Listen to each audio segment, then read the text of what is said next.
बेटे important फार्मूलेज and numericals of electrochemistry. तो बेटे देखो सबसे पहले जो है ना हमें फॉर्मूलों की ना एक यस बेटे तो important numericals of electrochemistry and chemical kinetics बच्चे ट्राई करेंगे करने की। तो देखो बच्चों सबसे पहले इसमें इलेक्ट्रोकेमिस्ट्री में ना देखो एक सेक्शन नंबर 1 लेते हैं। जो सेक्शन नंबर 1 सबसे इंपॉर्टेंट होता है। सेक्शन नंबर 1 इसमें इलेक्ट्रोकेमिकल सेल का होता है बेटा, और इलेक्ट्रोकेमिकल सेल में 4 फॉर्मूले इंपॉर्टेंट होते हैं बेटा। तो इलेक्ट्रोकेमिकल सेल के जो 4 फॉर्मूले हैं वो देख लो। अच्छा, तो इलेक्ट्रोकेमिकल सेल के जो 4 फॉर्मूले हैं पहले वो देखो, फिर उस पर जो न्यूमेरिकल हैं वो देखते हैं बच्चों एक बारी। इलेक्ट्रोकेमिकल सेल का सबसे इंपॉर्टेंट फॉर्मूला जो बिल्कुल पहला फॉर्मूला है बेटा वो क्या होता है, E0 cell equal to E0 cathode minus E0 anode. ठीक है ना, बहुत अच्छे न्यूमेरिकल्स बच्चों आज आपको करवाने हैं। और उसके अलावा जो एक फॉर्मूला है बेटा वो है नस्ट इक्वेशन का, E cell is equal to E0 cell minus 0.0591 upon n log of concentration of product upon concentration of reactant to the power their coefficient. ठीक है ना, ये बच्चों हमारा पहला फॉर्मूला है, इंपॉर्टेंट वाला फॉर्मूला। इस वाले को बच्चों हम लोग क्या बोलते हैं, इस वाली इक्वेशन को बोलते हैं नस्ट इक्वेशन। आज तक बोर्ड का कोई पेपर नहीं आया जिसमें नस्ट इक्वेशन के क्वेश्चन ना आए हो, आना ही आना है। नस्ट इक्वेशन का क्वेश्चन आना ही आना है। कौन सा आएगा वो भी बताता हूँ अभी आपको। इसके अलावा नस्ट इक्वेशन जो है ना एक सिंगल इलेक्ट्रोड के लिए भी होती है, वो बहुत कम यूज होती है, तो वो टफ पेपर आएगा तब उसको करेंगे। Nernst equation for single electrode, ठीक है ना, single reaction, single electrode, half cell reaction के लिए भी हम नस्ट इक्वेशन को लिख सकते हैं फॉर सिंगल इलेक्ट्रोड और for half reaction, for half cell reaction हम जो है नस्ट इक्वेशन को लिख सकते हैं। ये बहुत रेयरली यूज्ड होती है, जो मैं भी ये वाली इक्वेशन लिखूंगा ना ये रेयरली यूज्ड होती है बेटा। वो इक्वेशन होती है ऐसे कि जैसे एक रिएक्शन ले लेते हैं ऐसे कि कोई भी चीज़ है वो एक्वस फॉर्म में है, उसने n इलेक्ट्रॉन्स जो हैं वो गेन करे और वो क्या बन गया, m सॉलिड बन गया। इसमें जो नस्ट इक्वेशन होती है वो ऐसे होती है, m n प्लस से m मतलब होता है कोई भी मेटल, कोई भी एलिमेंट हो सकता है, equal to E0 mn plus से m minus 0.0591 upon n log of concentration of 1 upon mn plus. ठीक है ना, ये होती है बच्चों सिंगल इलेक्ट्रोड के लिए। ठीक है, एक बार सारे दोबारा देखो जरा, है नहीं। तो इलेक्ट्रोकेमिकल सेल हमारा पहला सेक्शन है अभी, क्योंकि न्यूमेरिकल ही कराने हैं ना, तो अभी इस समय चैप्टर मतलब टॉपिक का इंट्रोडक्शन दूंगा तो फिर बहुत लंबा काम हो जाएगा, है ना। तो पहला फॉर्मूला क्या है बेटे, E0 cell equal to cathode minus anode. दूसरा मोस्ट इंपॉर्टेंट है सेकंड वाला फॉर्मूला, 100% इस पर न्यूमेरिकल में एक्सपेक्ट कर रहा हूँ। कौन सा न्यूमेरिकल आएगा अभी उसी से शुरुआत करूंगा, और उसके अलावा एक क्वेश्चन फिर भी करा दूंगा टफ पेपर अगर बन जाता है, सिंगल इलेक्ट्रॉन के लिए, सिंगल इलेक्ट्रोड के लिए जो हाफ रिएक्शन होता है। इसके अलावा जो एक और फॉर्मूला होता है बेटा वो होता है most important, delta G0 equal to minus NF E0 cell. यहाँ पर n क्या होता है बेटा, नंबर ऑफ इलेक्ट्रॉन्स। ठीक है, और F की वैल्यू फिक्स होती है, F की वैल्यू क्या होती है 96500 कूलम्स। ठीक है, डेल्टा G निकालने का फायदा क्या होता है, डेल्टा G0 निकालने का फायदा ये होता है नेगेटिव आ जाए तो रिएक्शन क्या है, स्पॉन्टेनियस है, फीजेबल है। नेगेटिव आ जाए तो रिएक्शन क्या है, स्पॉन्टेनियस है, फीजेबल है। ठीक है, और एक लास्ट 2 फॉर्मूले और इस सेक्शन के रह गए हैं बेटा, जिसको हम बोलते हैं इलेक्ट्रोकेमिकल सेल वाला सेक्शन। एक फॉर्मूला बच्चों ये वाला होता है वर्क डन, वर्क डन निकालने का फॉर्मूला इसी का पॉजिटिव कर दो बस। मैक्सिमम वर्क डन क्या होता है, NF E0 सेल। और इसके अलावा जो बिल्कुल लास्ट फॉर्मूला है बेटा वो होता है E0 सेल, इक्विलिब्रियम कांस्टेंट वाला formula, E0 cell is equal to 0.0591 upon n log of k। ये होता है बच्चों एंड ऑफ फॉर्मूला। ये सारे फॉर्मूले हैं बेटा इस वाले सेक्शन में। सबसे पहले उस वो न्यूमेरिकल कराने वाला जो पेपर में आने के बहुत चांसेस हैं, ये वाला न्यूमेरिकल है, Fe से Fe2 प्लस बना, 0.001 m इसकी कॉन्सेंट्रेशन है, बीच में ये ब्रिज होता है, फिर ऐसे H प्लस आया, H प्लस की कंसंट्रेशन जो है मान लो वो 0.020 इस तरह से गिवन होगी पेपर के अंदर। और फिर उसके बाद जो है ऐसे हाइड्रोजन गैस, और साथ में ना इसमें यहाँ पर क्या लिखा होगा, प्लैटिनम।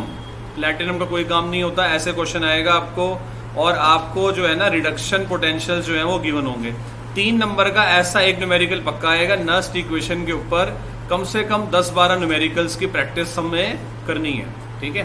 तो और हाइड्रोजन का रिडक्शन पोटेंशियल गिवन नहीं हुआ करेगा, याद रख लोगे कितना होता है 0, ठीक है। सब बच्चों को ये न्यूमेरिकल वैसे आता है करना। इसके न्यूमेरिकल में हमें कैलकुलेट क्या करना है, हमें क्वेश्चन ऐसे आएगा राइट नस्ट इक्वेशन, मतलब नस्ट इक्वेशन लिखने के भी ना नंबर होते हैं ना, write Nernst equation and calculate EMF of the cell, and calculate EMF of the cell.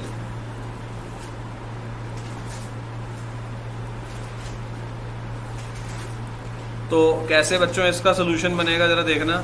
सबसे पहले आप देखो रिएक्शन आपके सामने, देखो ये आ गया। सबसे पहला काम क्या करना, सबसे पहले रिएक्शन को हाफ करते हैं। Fe से क्या बना, Fe से क्या बना, Fe2+, बड़ी साइड पे इलेक्ट्रॉन ऐड करते हैं। पेपर जब मैंने चेक करा तो बहुत सारे बच्चों को ना इलेक्ट्रॉन ऐड करने नहीं आ रहे हैं। जहां पॉजिटिव चार्ज होता है ना उसी तरफ इलेक्ट्रॉन ऐड किया करो। देखो ये 0 है, ये 2+ है, तो बड़ा ये है, तो यहाँ पर 2 इलेक्ट्रॉन ऐड करो। ऐसे ही बेटा यहाँ पर H+ से क्या बन रहा है, H2 बन रहा है। H+ से क्या बन रहा है बेटा, H2 बन रहा है। तो यहाँ पर एक इंटरेस्टिंग केस है, क्योंकि यहाँ पर गलती होने के चांसेस हो सकते हैं बेटा। यहाँ पर क्या होना है कि H+ से H2 बना ना, तो पहले H को बैलेंस करो, 2+ हो गया। अब ये 2+ हो गया, 2+ मतलब 2 इलेक्ट्रॉन यहाँ पर ऐड हो। इसको मत 2 से मल्टीप्लाई कर देना, देखो बैलेंस है सारा। 2H+ + 2 electron gives H2। जहां लॉस ऑफ इलेक्ट्रॉन था बेटा वो क्या है, एनोड, और जो गेन ऑफ इलेक्ट्रॉन हो रहा है वो क्या है, कैथोड। ऐसे, ठीक है। फिर इसमें बच्चों इसको ओवरऑल रिएक्शन लिखना है। ओवरऑल रिएक्शन क्यों लिखना है, ओवरऑल रिएक्शन इसलिए लिखना है कि आपको पता लग जाए ना कि रिएक्टेंट क्या है और प्रोडक्ट क्या है। हमेशा ऐसे ही करते हैं न्यूमेरिकल, ठीक है। ये आ गया। उसके बाद बच्चों आपने क्या करना है, उसके बाद आपने निकाल देना है क्या, E0 सेल। E0 सेल का फॉर्मूला क्या होता है, कैथोड का पोटेंशियल माइनस एनोड का पोटेंशियल। कैथोड का पोटेंशियल माइनस एनोड का पोटेंशियल। तो कैथोड की वैल्यू जो थी वो थी हाइड्रोजन, तो उसकी वैल्यू क्या है 0, और आयरन की क्या है माइनस में 0.44, यानी कि आंसर क्या आ गया 0.44 वोल्ट। ये हमारा पहला स्टेप हो गया। यहाँ तक के हमारे मार्क्स कितने मिल गए, एक देखो अभी हमारे को हाफ मार्क मिला रिएक्शन निकालने का, लिखने का। हाफ मार्क मिला हमें E0 सेल निकालने का। अब इसमें हम अप्लाई कर देंगे बेटा इसके अंदर हम नस्ट इक्वेशन। नस्ट इक्वेशन क्यों अप्लाई करेंगे, क्योंकि हमें निकालना है बेटा EMF निकालना है। तो नस्ट इक्वेशन निकालने के लिए देखो ऐसे, E cell is equal to E0 cell minus 0.0591 upon n log of concentration of product upon concentration of reactant to the power their coefficient, ऐसे होता है, ठीक है ना। अब अगर हम देखें तो E0 सेल कितना आया था बेटा, 0.44 आया था, माइनस 0.0591 अपॉन n, और लॉग ऑफ n की वैल्यू 2 आ चुकी है, ठीक है ना। n की वैल्यू 2 कैसे आ गई, देखो बेटे यहाँ पर आप देखो इलेक्ट्रॉन कितने कैंसिल हो रहे हैं, यहाँ पर इलेक्ट्रॉन हो रहे हैं 2, ठीक है ना। उसके बाद बेटे लॉग ऑफ प्रोडक्ट की वैल्यू कितनी है, प्रोडक्ट के अंदर कौन है, प्रोडक्ट के अंदर कौन है बेटा, Fe2+ है। Fe2+ प्रोडक्ट में है, और कौन है H2 प्रोडक्ट में है, और रिएक्टेंट में कौन है, रिएक्टेंट में कौन है H+ का, यहाँ पर देखो ये सबसे ज्यादा गलती होती है, H+ का स्क्वायर, क्योंकि यहाँ पर आप जब रिएक्शन देख रहे हो ये वाला, तो यहाँ पर जो ये 2 नंबर है, ये 2, ये कहाँ जाना था, पावर में जाना था, ठीक है ना, ये पावर में जाना था। और सॉलिड को नहीं लिखते, इसलिए मैंने रिएक्टेंट में Fe को नहीं लिखा। यहाँ तक सबको समझ में आ गया, बोलो बेटे।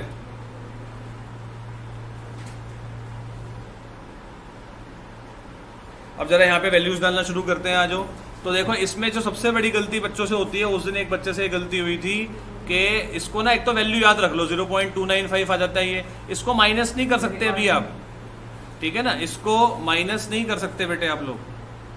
तो अब यहाँ पर जो है ना ये आ जाएगा, देखो ऐसे यहाँ बड़ा ब्रैकेट लगा देता हूँ, लॉग ऑफ Fe2+ की वैल्यू थी 0.001, H2 का प्रेशर था 1, और H+ की कितनी थी 0.20 का क्या स्क्वायर। यहाँ इस वाले, यहाँ इसके एक नंबर मिलेगा हमें, राइट नस्ट इक्वेशन का 1 नंबर मिलेगा। अब 1 नंबर रह गया, 3 नंबर का क्वेश्चन आएगा, 1 ऊपर मिल चुका है, 1 यहां मिल चुका है। अब जब इसको सॉल्व करेंगे सीधा 1 नंबर मिलेगा, उसमें यूनिट लिख देंगे वोल्ट तो पूरा 1 नंबर मिलेगा, अगर वोल्ट नहीं लिखेंगे तो आधा नंबर मिलेगा, ऐसे होगा। अब इसको सॉल्व करना कैसे है, इसको सॉल्व कैसे करना है, माइनस नहीं करना, पहले ब्रैकेट को सॉल्व करने दो। ये क्या है 0.03 हो गया, लॉग ऑफ ये क्या है 0.001 यानी कि 10 की पावर -3 है, और नीचे क्या है ये जो है बाद के जीरो की तो कोई वैल्यू होती नहीं है, मतलब जैसे पॉइंट का 20 इंटू 10 की पावर -3 यानी कि 2 इंटू 10 की पावर -2 का स्क्वायर है ये, ऐसे। नहीं तो फिर इसको 2 बार लिख देना, पॉइंट से पॉइंट काट देना, ठीक है ना। ऐसे कर दिया हमने। अब इसके बाद 0.44 -0.03 लॉग ऑफ 10 की पावर -3 इंटू ऊपर क्या जाएगा ये 10 की पावर 4 और नीचे भी क्या है 4 है ना। तो यानी कि ये 10/4 बन गया, यानी कि ये 10/4 बन गया बेटा, है ना। log 10/4 की वैल्यू कितनी हो गई 2.5। अब log 2.5 की वैल्यू हमें गिवन होगी, log 2.5 की वैल्यू हमें गिवन होगी, जैसे कि मान लो 0.36 ऐसे ही है, तो आपको देखा है ना आपने प्री बोर्ड में गिवन होती है ना, तो 0.36 ऐसे में गिवन होगी, मतलब इसको इससे मल्टीप्लाई करना 0.44 माइनस 0.03 इंटू 0.36, तो 0.03 इंटू 0.36 कितना आएगा 0.01 आ जाएगा मुझे लग रहा है। log 4 0.6, log 4 होता है 0.6, तो 0.03 इंटू 0.36 को मल्टीप्लाई अगर करता हूं मैं तो ये तो और कम ही होएगा ना, 0.01 ही बनेगा मुझे तो लग रहा है, 0.01 ही बनेगा जैसे ये, तो आंसर आ जाएगा 0.43 volt.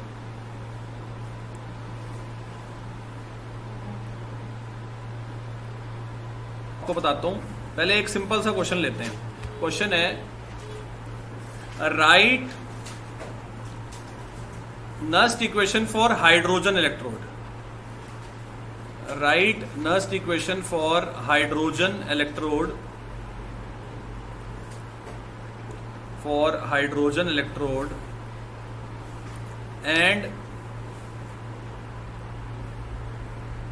derive the expression of pH, and derive the expression of pH।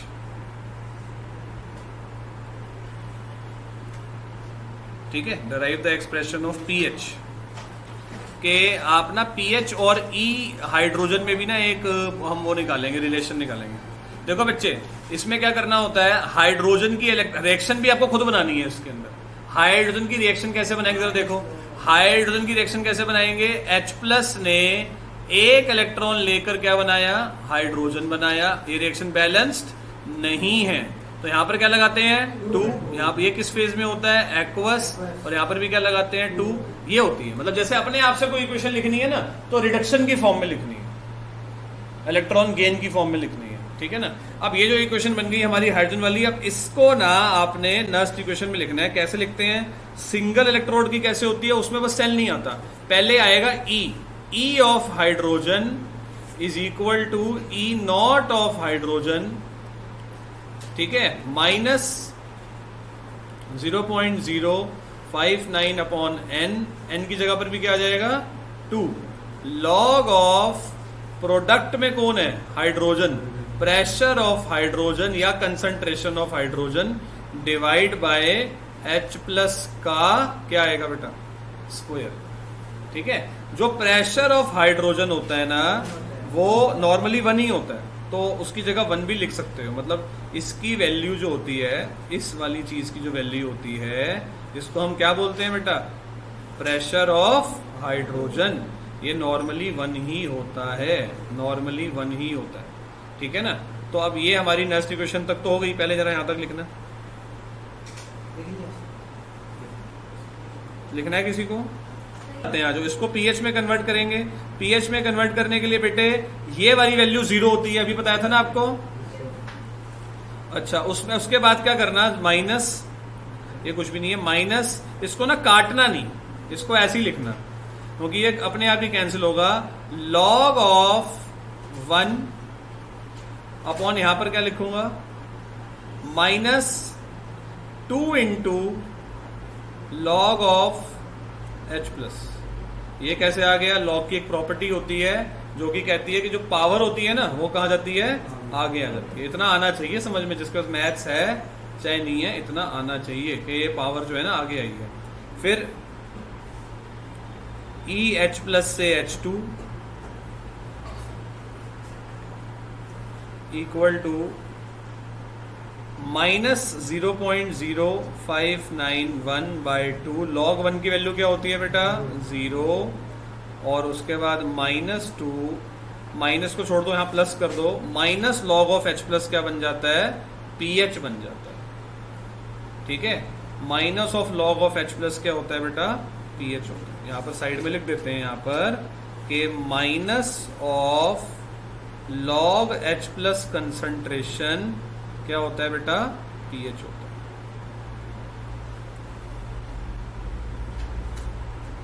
ठीक है, तो बस अब आ गया हमारा एक्सप्रेशन। EH+ से H2 is equal to -0.0591।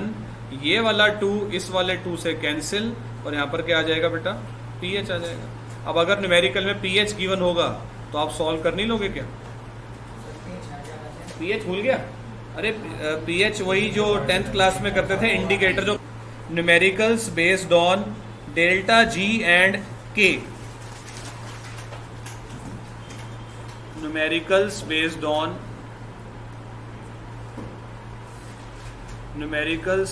on delta G naught and equilibrium constant K। ठीक है, तो इसमें बच्चों न्यूमेरिकल का जो हमारा एक ही न्यूमेरिकल मेरे को अच्छा लगता है वही करा देता हूं। वो होता है बेटा chromium plus 2 chromium plus 3 cadmium 2+ gives 2 chromium 3+ plus 3 cadmium. ठीक है, इसमें हमें पोटेंशियल्स गिवन है बेटा। कैडमियम का रिडक्शन पोटेंशियल होता है, कैडमियम का रिडक्शन पोटेंशियल है माइनस में 0.40, और जो क्रोमियम का रिडक्शन पोटेंशियल है वो है बेटा माइनस में 0.74 वोल्ट। ठीक है, आपको कैलकुलेट क्या करना है? आपको कैलकुलेट करना है delta G not gives energy change और इक्विलिब्रियम कांस्टेंट। एक क्वेश्चन इस टाइप का भी आ सकता है एग्जाम में। ठीक है, तो इस टाइप का क्वेश्चन कैसे करेंगे? ये तो आसान है, नर्स्ट इक्वेशन वाले में फिर भी टाइम लगता है, ये वाला आसान है, फटाफट हो जाएगा।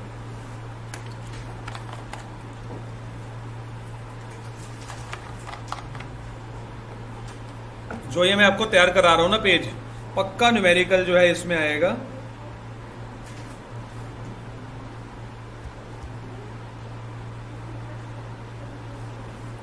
ठीक है, कैसे करेंगे बेटा इसको? फटाफट रिएक्शन को आधा कर दो। 2 क्रोमियम से क्या बना? 2 क्रोमियम 3+। रिएक्शन को हाफ करो। ठीक है ना, देखो ये रिएक्शन है ना, इसको हाफ करो। 2 क्रोमियम से बना 2 क्रोमियम 3+, और 3 कैडमियम से क्या बना? 3 कैडमियम 2+ से क्या बना? 3 कैडमियम। ठीक है ना, कौन सा चार्ज बड़ा है? ये राइट हैंड साइड वाला बड़ा है, 6+। तो यहां आएंगे कितने इलेक्ट्रॉन? 6 इलेक्ट्रॉन। बच्चे सोचते हैं कि यहाँ 3 करने हैं, लेकिन टोटल देखा करो, 2 × 3 कितने हो गए बेटा? ये 6 हो गए। ठीक है ना, यहाँ पर क्या लिखना चाहिए मुझे? ये क्या है? ये एनोड है। और ऐसे ही कभी भी देखो, यहाँ 6 इलेक्ट्रॉन आ गए ना, तो अब उस साइड में दोबारा नहीं आएंगे, यहाँ पर अब उल्टी साइड आएंगे, और उसके ऑपोजिट उतने ही आएंगे। कितने लिखूंगा यहाँ पर बेटा? 6 इलेक्ट्रॉन। आसान तो है। ये क्या है? What is this? कैथोड। अब लगाओ फॉर्मूला। ठीक है ना, क्या फॉर्मूला लगाना है? पहले हमें क्या निकालना चाहिए? E0 सेल का फॉर्मूला, कैथोड का पोटेंशियल माइनस एनोड का पोटेंशियल। कैथोड का पोटेंशियल माइनस एनोड का पोटेंशियल। कैथोड की जो वैल्यू थी, कैडमियम की जो वैल्यू थी, वो थी माइनस में 0.40, और एनोड वाले की थी माइनस में 0.74। तो ये जो आंसर सॉल्व करके आ रहा है, ये आ रहा है प्लस में 0.34 वोल्ट। ठीक है, तो अब आप इसमें निकालना क्या चाहते हो? हम निकालना चाहते हैं क्या? Delta G naught. कैसे निकलेगा? Minus N F E not cell. ठीक है, एन की वैल्यू कितनी है? 6 थी। फैराडे कांस्टेंट की कितनी है? 96500 कूलम्स। ई नॉट सेल की कितनी है? 0.34 वोल्ट। और इसको डिवाइड किससे कर देते हैं? 1000 से। क्यों? ताकि आंसर किस में आ जाए? Kilo joule. हमेशा करना है ऐसे, हमेशा ऐसे ही करना है। तो ये सॉल्व करके कितना नजर आता है बेटा आपको? ठीक है, तो ये सॉल्व करके आ रहा है 96.5 हो जाएगा ना अगर पॉइंट काटूंगा तो। ये तो 100 हो गया। ये 100 इंटू 6 कितना होता है? 600 माइनस 600 इंटू 0.34। आंसर आ रहा है नियरली 212 के आसपास, माइनस में आएगा किलो जूल पर मोल। ये अप्रोक्सीमेट आंसर है, आएगा ऐसे ही। ठीक है ना, आएगा ऑलमोस्ट ऐसे ही किलो जूल में। अच्छा, अब इसमें जरा मैं वो कैलकुलेट करके दिखाता हूं आपको। क्या करके दिखाता हूं? Calculate equilibrium constant. ठीक है, इक्विलिब्रियम कांस्टेंट के लिए एंटी लॉग का चक्कर पड़ेगा बेटा। देखो हमारा फॉर्मूला क्या होता है? E not cell is equal to 0.0591 upon N log K. E not cell की वैल्यू कितनी आई थी? 0.34 आई थी। 0.0591 एन की वैल्यू कितनी आई थी? 6 आई थी। हमें निकालना क्या है? हमें निकालना है क्या? के। ये बड़ा आसान होता है, देखो ऐसे हो जाता है। अब क्या होता है कि ना, अब जैसे इस वाले न्यूमेरिकल में क्या करना, k is equal to anti log of given value कर देना बस। Anti log of given value मतलब क्या होता है? जो क्वेश्चन में गिवन हो वो यहाँ लिख देना, और जो आंसर की वैल्यू हो वो k की वैल्यू हो जाएगी बस। नहीं समझे मेरी बात? आपको ना कुछ एंटी लॉग गिवन होगा, आप लिखना जी एंटी लॉग ऑफ दिस, और जो आएगा वो लिख देना। मेरे तरीके से करोगे तो मैं तो ऐसा करूंगा। देखो मैं क्या करूंगा, मैं इसको राउंड ऑफ में 0.06 मानूंगा। यानी कि इसको करने का दूसरा तरीका, जब जब जब एंटी लॉग नहीं गिवन तो मैं ऐसा करता हूं, मैं तो कर देता हूं ऐसे, लॉग के इज इक्वल टू, ये ना कट के ना एक्चुअली 0.01 हो जाएगा। बिल्कुल ठीक। तो ये लॉग के की वैल्यू 34 ही बन जाएगी। तो के की वैल्यू पता है कितनी होगी? एंटी लॉग ऑफ 34 होगी। के की वैल्यू क्या होगी बेटा? एंटी लॉग ऑफ 34 होगी। और एग्जैक्ट नंबर का जो एंटी लॉग होता है वो होता है 1 इंटू 10⁻34। मतलब एग्जैक्ट नंबर का एंटी लॉग क्या होता है? वो पावर में चला जाता है बस। एग्जैक्ट नंबर का एंटी लॉग क्या होता है? वो पावर में 10 की पावर में चला जाता है बस। लेकिन एग्जैक्ट नंबर ये आता नहीं है। आपको गिवन होगा ना, आपको टेंशन ले रहे, मैं आपको पता है ना। इसको सॉल्व कुछ नहीं करना, anti log of given value वो आपका आंसर, सीधा आंसर के इक्वल टू ये बस। एंटी लॉग गिवन होगा ना आपको, डेसिमल वैल्यू का गिवन होगा, तो आपको तो बहुत आसान है न्यूमेरिकल करना। कुछ नहीं करना, जो एंटी लॉग आएगा बस वही आंसर होगा। यानी कि के का आंसर वही होगा, जिस एंटी लॉग कुछ गिवन होगा तुम्हें वही आंसर हो जाएगा यहाँ पे बस। नहीं करना भाई, आंसर वही है। जैसे मान लो, चलो मैं बताता हूँ, मैं तो बताता हूँ। मान लो anti log of given value होता, गिवन वैल्यू क्या होती मेरे हिसाब से? गिवन वैल्यू मेरे हिसाब से होती है ऐसी कुछ 34.2 ऐसी होती गिवन वैल्यू। मतलब ये वैल्यू आती, इसको सॉल्व करके मान लो ये वैल्यू आती, इतनी आती।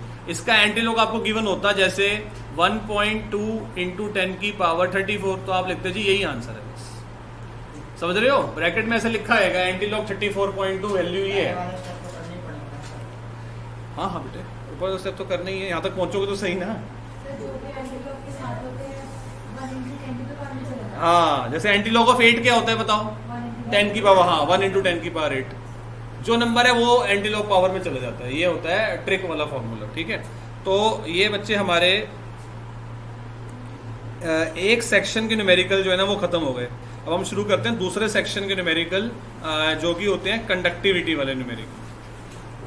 देखो कोई ज्यादा मुश्किल नहीं है, ये इसकी प्रैक्टिस करनी होती है बस। ठीक है, तो आप पहले एनसीईआरटी कर लो, फिर मैं आपको प्रदीप या फिर और बुक्स के भी भेज दूंगा। सेक्शन नंबर 2, सेक्शन नंबर 2 में जो न्यूमेरिकल्स होते हैं वो होते हैं कंडक्टिविटी, मोलर कंडक्टिविटी वाले। फटाफट फॉर्मूले लिख लो। सेक्शन नंबर 2 क्या है? कंडक्टिविटी वाले न्यूमेरिकल्स। तो R इक्वल टू क्या होता है बेटा? रो एल बाय होता है। G इक्वल टू क्या होता है? 1/r होता है। कप्पा इक्वल टू क्या होता है? 1/रो होता है। ठीक है ना। कप्पा की यूनिट क्या होती है? साइमन पर सेंटीमीटर होती है। और जी की क्या होती है, साइमंस होती है, सीमेंस होती है। उसके बाद एल की क्या लेनी है बेटा, सेंटीमीटर। ए का क्या लेना है, सेंटीमीटर स्क्वायर। रो क्या होता है, रेजिस्टिविटी होता है। ठीक है। अच्छा, अब इसमें और क्या है, कंडक्टिविटी का फॉर्मूला क्या होता है, कप्पा क्या होता है, जी एल बाई ए होता है। कप्पा क्या होता है बेटा, जी एल बाई ए होता है। एल बाई ए क्या होता है बेटा, एल बाई ए क्या होता है, सेल कांस्टेंट होता है। एल बाई ए क्या होता है, सेल कांस्टेंट होता है। उसके अलावा मोलर कंडक्टिविटी क्या होता है, कप्पा बाय सी इंटू 1000 होता है। और मोलर कंडक्टिविटी की यूनिट क्या होती है, इसकी यूनिट क्या होती है, साइमन सेंटीमीटर स्क्वायर पर मोल होती है। ठीक है ना। ये सारे फॉर्मूले पहले इसके पता होने चाहिए। G इक्वल टू 1/r होता है, कप्पा इक्वल टू 1/ρ होता है, सब पता होना चाहिए बच्चों, है। ठीक है। उसके बाद कोलर-राउश लॉ वाला फॉर्मूला, कोलर-राउश लॉ वाला फॉर्मूला क्या होता है कि लैम्डा नॉट अगर किसी का आपको कैलकुलेट करना है, जैसे मान लो MgCl2 का करना है, तो कैसे करना है, Mg2 प्लस का lambda plus twice of Cl minus का लैम्डा। ठीक है।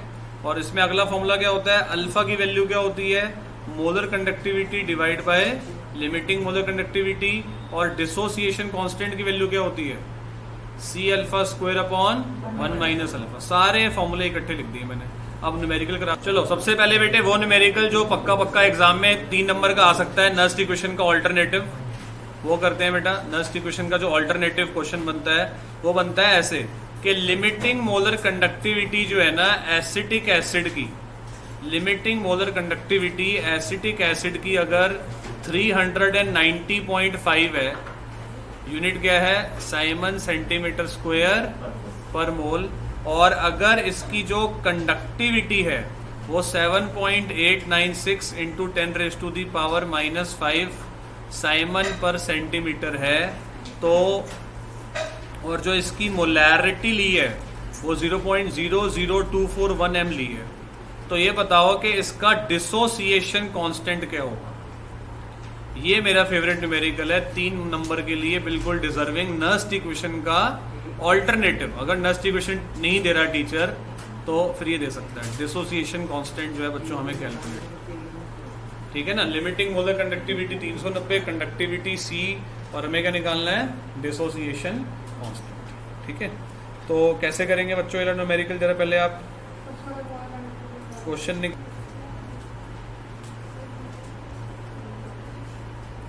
ठीक है। तो इसका आंसर बच्चों कैसे होगा, पहले हम क्या कैलकुलेट करेंगे, पहले मोलर कंडक्टिविटी निकालनी पड़ेगी।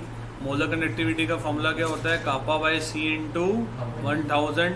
उसके बाद कापा की जो वैल्यू है, कापा की जो वैल्यू है वो कितनी है, 7.896 इंटू 10⁻⁻5। कॉन्सेंट्रेशन की वैल्यू 0.0241 इंटू में 1000। ठीक है।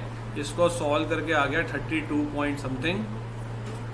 ठीक है ना, 32.7 आ गया जैसे। ठीक है ना, ये हो गया इसका। तो इसको सॉल्व करना वैसे कैसे था, सॉल्व करने देखो इजी तरीका था। ये पॉइंट अगर आप हटाते हैं ना तो 1 2 3 4 5, यहाँ पर भी क्या आ जाता, 10⁻⁻5, जो कि इससे कैंसिल हो जाता। फिर ये 7896 बन जाता, 7896 मतलब 8000 ही बन जाता। 8000 डिवाइड बाय 240 कर देते। ठीक है ना, तो इतना ही आना था। उसके बाद बच्चे ये आ गया साइमन सेंटीमीटर स्क्वायर, आगे क्या होती है, यूनिट पर मोल। फिर क्या निकाल लेंगे हम, अल्फा। अल्फा कैसे निकालेंगे, मोलर कंडक्टिविटी की वैल्यू बताओ, लिमिटिंग वाले की बताओ।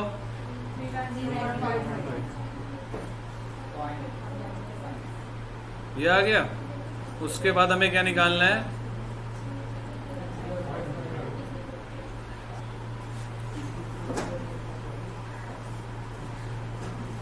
ये आगे देखो value C alpha square over 1 minus alpha. यहां पर हम कर सकते हैं नेग्लेक्ट। C की वैल्यू कितनी थी, 0.00241 इंटू अल्फा की वैल्यू कितनी है बेटा, बस 1 माइनस 0.08 लिख के कैलकुलेशन में क्या करना, कैलकुलेशन में इसको क्या कर देना, नेग्लेक्ट कर देना, इसको 1 मान लेना। कैलकुलेशन करते हुए इसको नेग्लेक्ट कर देना, यानी कि ये बन जाएगा 2.41, चलो 241 ही ले लेता हूँ ना, 241 इंटू 10⁻⁻⁵, और ये कितना बनेगा 0.08 है ना, 8 इंटू 10⁻², 264 इंटू 10⁻⁴, तो 64 इंटू 240 कितना होता होगा 14,000 इंटू 10⁻⁹, तो ये 1 2 3 4, यानी कि 1.4 इंटू 10⁻⁵।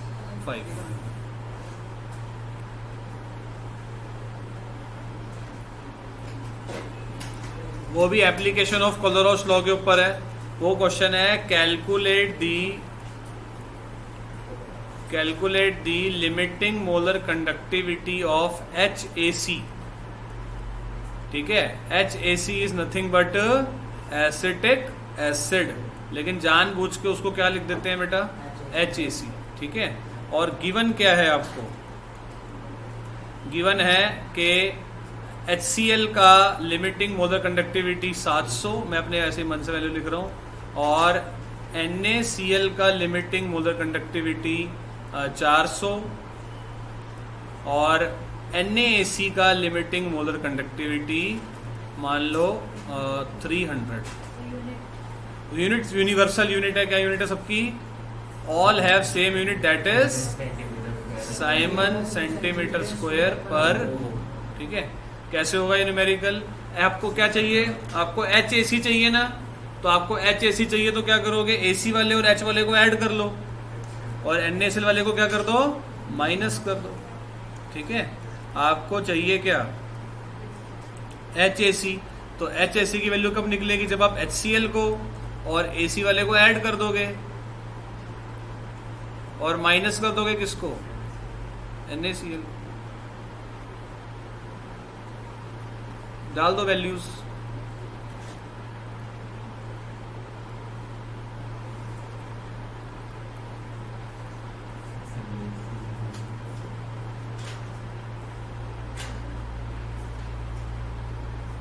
हाँ बेटे, अब जैसे जो न्यूमेरिकल्स आपको एनसीईआरटी से कर लेने चाहिए आज की क्लास के बाद, तो वो देख लो जरा कौन कौन से न्यूमेरिकल्स आपको करने चाहिए। सबसे पहले बेटा एक न्यूमेरिकल यहाँ से शुरू होते हैं, इंटेक्स्ट क्वेश्चन से न्यूमेरिकल शुरू होते हैं। सेक्शन 3.3 आप देख लेना। तो ये वाला न्यूमेरिकल तो इतना खास नहीं, ये वाला ठीक है। सेकंड वाला, can we store copper sulphate in a zinc pot, जिसका आंसर होता है no, because zinc is more reactive than copper sulphate. ठीक है ना। इस रिएक्टिविटी सीरीज में ना एक बात याद रखना, ये ना पूरी इलेक्ट्रोकेमिकल सीरीज है जिसको रिएक्टिविटी सीरीज भी कह सकते हो। सबसे स्ट्रॉन्गेस्ट ऑक्सीडाइजिंग एजेंट कौन है, fluorine. Fluorine is the strongest oxidising agent, इससे ये पता लग रहा है हमें। और lithium is the strongest reducing agent, इससे ये पता लग रहा है बेटा हमें। ठीक है ना। नीचे वाले रिड्यूसिंग एजेंट होते हैं, ऊपर वाले ऑक्सीडाइजिंग एजेंट होते हैं। उसके बाद ये नस्ट इक्वेशन का डेरिवेशन है, डेरिवेशन हमारे में नहीं आते हैं। उसके बाद देखो ये सॉल्व एग्जांपल है नस्ट इक्वेशन के ऊपर, ये जरूर करना चाहिए आपको। MgAg वाला मेरे दिमाग में तो एक आया था ना, ये MgAg वाला न्यूमेरिकल बहुत बढ़िया है। देखो ये इस तरह से उन्होंने पूरा सॉल्व किया हुआ है, आंसर इसका ये आ रहा है। उसके बाद फिर ये देखो ये इक्विलिब्रियम कांस्टेंट वाला न्यूमेरिकल, देखो आपको कैसे अब आएगा। आपको जैसे ये क्वेश्चन आ गया, मान लो बोर्ड्स में पक्का आने के चांसेस हैं, तो आपको ना कैसे होगा, आपको ना ऐसे आ जाएगा जैसे आपको बोलेंगे कि एंटी लॉग 15.6 की जो वैल्यू है वो कितनी है बेटा, 3.92 इंटू 10 की पावर 15। तो आप यहां तक सॉल्व करने के मतलब समझ जाओगे ना कि ये वैल्यू इतनी पुट करने के बाद इसकी वैल्यू ये आ जानी है। ये मैं कह रहा था उस समय। वर्क डन का देखो फॉर्मूला, देखो डेल्टा G नॉट का आ गया ना, देखो ये। फिर देखो ये वाला न्यूमेरिकल, देखो इसमें आंसर किस में निकाला है, देखना जरा, किलो जूल में निकाला है ना, मैं बता रहा था आपको। सॉल्व एग्जांपल में देखो, अब ये देखो ये pH10 वाला क्वेश्चन मैं कह रहा था ना, इसका फॉर्मूला मैंने ऐसे निकाला था। देखो E नॉट H+ से H2 equal to 0.0591 upon sorry upon नहीं था यहाँ पर, क्या था उसके बाद pH ही था। ये फॉर्मूला था, चेक कर लोगे, यही था ना। pH की वैल्यू यहाँ पर क्या डालनी है, बस 10 डालनी है, आंसर आ गया। ये देखो ये फिर नस्ट इक्वेशन के ऊपर E नॉट सेल गिवन है, हमारा काम आसान कर रखा है। ये देखो ये गिब्स एनर्जी के ऊपर न्यूमेरिकल, और किसके ऊपर न्यूमेरिकल, इक्विलिब्रियम कांस्टेंट के ऊपर। ये 6 न्यूमेरिकल हो गए टेक्स्ट की, देखो सेक्शन खत्म हो गया, देखो उसके बाद ये सेक्शन अगला कौन सा शुरू हो गया, देखो कंडक्टिविटी वाला सेक्शन शुरू हो गया। कंडक्टिविटी वाले सेक्शन के जो न्यूमेरिकल हैं उसमें देखो पहले ये सबसे पहले ये वाला, ये देखो ये वाला सॉल्ड एग्जाम्पल, ठीक है ना, ये वाला सॉल्ड एग्जाम्पल 100% वाला न्यूमेरिकल है ये, मतलब 1000% में शुरू के ये न्यूमेरिकल आने के बहुत ज़्यादा चांसेस हैं। और उसके अलावा ये वाला, ये वाला, ये वाला, इसमें तीनों चीज़ें निकालनी है। देखो 3 नंबर का बिल्कुल बनेगा, ये दोनों सॉल्ड है में पक्का आएगा। आपको कोई और बुक नहीं करनी है, फिजिक्स की तरह कोई ऐसा दरोड़ा नहीं करनी है, ग्राफ पहले ही बताया बड़ा इंपॉर्टेंट है। उसके बाद ये आगे कोलरॉस लॉ के ऊपर न्यूमेरिकल्स, देखो जो मैंने अभी भी आपको कराया, देखो ये रहा HAC वाला, देख रहे हो ये, अब मैं इसकी वैल्यूज भी याद कर लूंगा। HAC वाला न्यूमेरिकल, ये वाला पक्का। और जो मैंने अभी भी कराया था आपको, ये वाला न्यूमेरिकल, जिसमें हमें क्या निकालना था, देखो जरा, बस मैंने वो बैक एक्सरसाइज से लिया था। ये 9 न्यूमेरिकल हो गए हमारे, ठीक है ना। इसके अलावा ये रे इंटेक्स्ट वाला, ये वाला, ये 9th, मतलब ये अगर वो नहीं आए तो फिर ये वाला आएगा 9th वाला, ये बहुत आसान है। फिर देखो एक और सेक्शन शुरू हो जाता है जिसका नाम क्या है, इलेक्ट्रोलाइटिक सेल्स एंड इलेक्ट्रोलाइसिस, ठीक है। इसकी ना पूरी रिवीजन दूंगा आपको एक बारी, आगे का बैटरी डिलीटेड है। इसके बाद बस ये लास्ट सेक्शन होगा चैप्टर का। उसके बाद जो है ना फैराडेज के लॉ, 2 लॉज आपको समझाने हैं, तो वो भी आपको करा देता हूँ। फैराडे, अब आपको ना बेटे मैं फैराडेज लॉ और करा रहा हूँ, फटाफट देखो जरा, देखो जरा Faraday's law section number 2, Faraday's law. तो फैराडेज लॉ जो होता है ना बेटे, फैराडेज के समझ लो कि 3 लॉ हो गए, वैसे 2 ही है। एक होता है बेटे क्या, फर्स्ट लॉ। फर्स्ट लॉ बेटे फैराडे का ये कहता है कि अगर आप कोई रिएक्शन करवा रहे हो इलेक्ट्रिसिटी देके, तो जो मास डिपॉजिटेड होगा ना किसी का, जो मास डिपॉजिटेड होगा ना, that will be proportional to charge. Faraday's law का कॉन्सेप्ट ये होता है कि you are doing a reaction, you are doing a reaction with the help of electricity. तो जैसे एक रिएक्शन करा रहे हैं, तो जो उसमें मास डिपॉजिट होगा वो किसके प्रोपोर्शनल होगा बेटा, चार्ज के प्रोपोर्शनल होगा। यानी कि फॉर्मूला इसका क्या बन जाएगा, मास W हो गया, प्रोपोर्शनल को उठा के आता है Z, चार्ज क्या होता है Q। Z का नाम होता है ECE, electrochemical equivalent, electrochemical equivalent. कोई भी चीज का मास, जैसे mass of substance deposited on any electrode, on any electrode, ये ऑन एनी इलेक्ट्रोड, मतलब जैसे इलेक्ट्रोड पर मास डिपॉजिट होता है ना। और बताओ फिर Q की वैल्यू क्या होती है, सबको पता है ना। अच्छा, Z की वैल्यू क्या होती है बेटा, Z होता है इक्विवेलेंट मास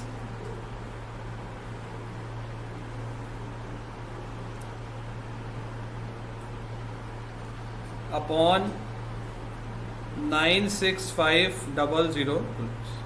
और इक्विवेलेंट मास क्या होता है, atomic mass upon n factor, atomic mass upon n factor.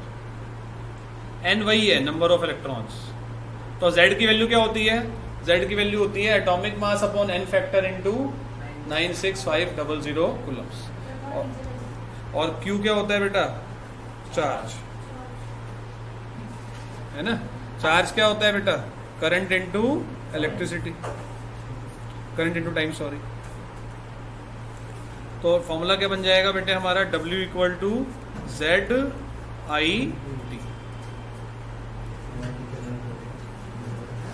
देखो एक न्यूमेरिकल ये रहा बेटा, फैराडेज लॉ के ऊपर एक न्यूमेरिकल देखो ये रहा।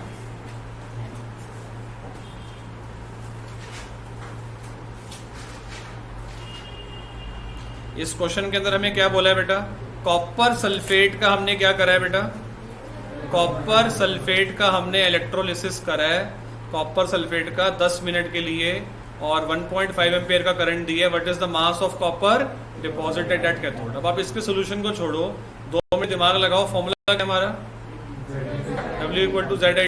द वैल्यू ऑफ W निकालनी है। What is the value of Z, atomic mass upon n factor. मुझे कैसे पता लगा n फैक्टर 2 है, कॉपर सल्फेट है ना, कॉपर सल्फेट में कॉपर क्या चार्ज होता है, बस टू में 96500, ये हो गया मेरा पूरा का पूरा क्या z, what is the value of i, time second में होना चाहिए बस, जो कि कितना होगा 600। इसको सॉल्व करके ये आंसर आ जाए।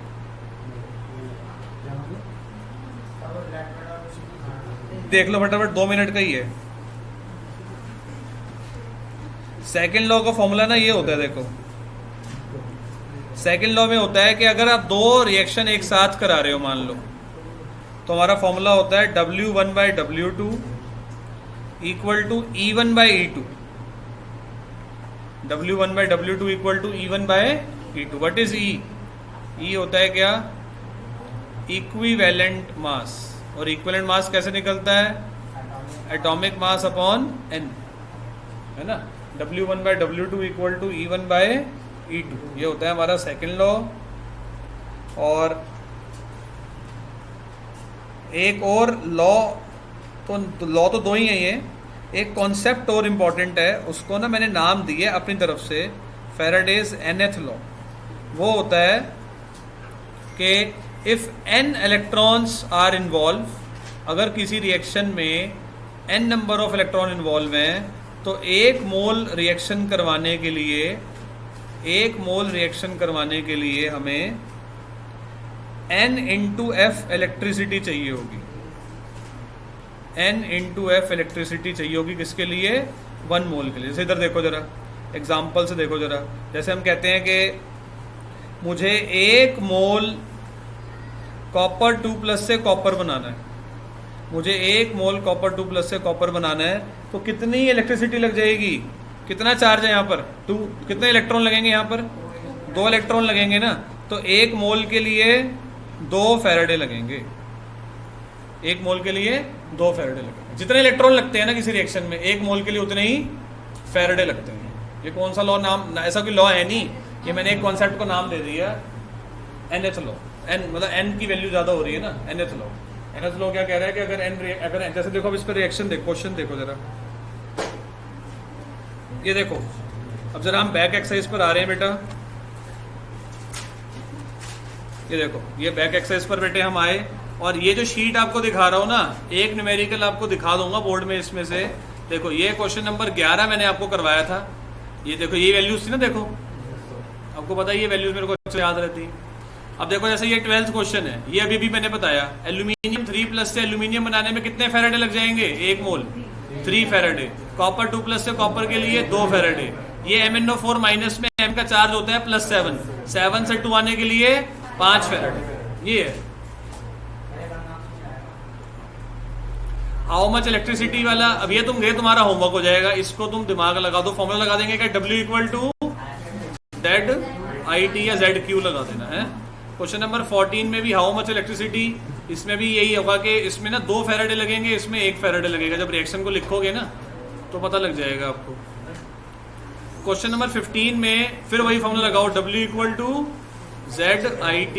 क्वेश्चन नंबर 16 में फॉर्मूला लगाना W1/W2 इक्वल टू E1/E2। ठीक है, तो ये आराम से न्यूमेरिकल कर लेना ये।